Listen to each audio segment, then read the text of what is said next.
দেখি কেমন ঘটক মহাশয়, এই যে আমার মেহুলার গলার মালা।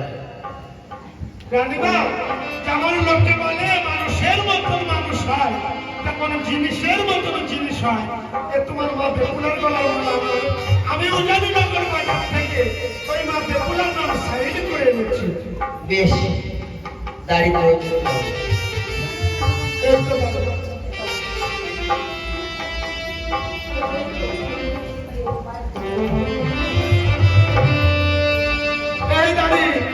ভালো করে মাপিস, কিন্তু একটা খেলার মাপ দিস না, ভালো মাপিস।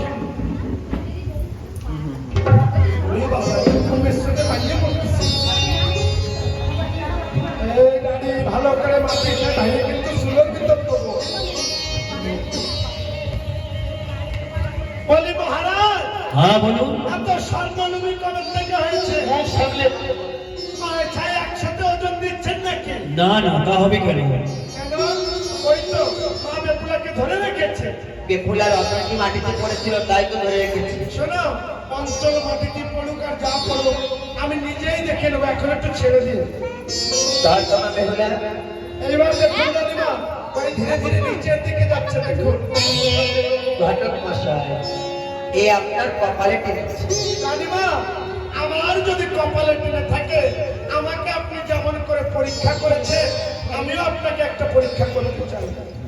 এই পরীক্ষা দেখা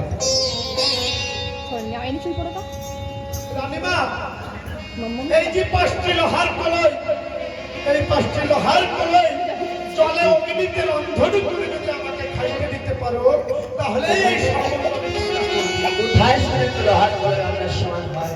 তাই বুঝি লোহার কলে অন্যের সমান হয় না? হয় না? কোন সময় হয় জানো?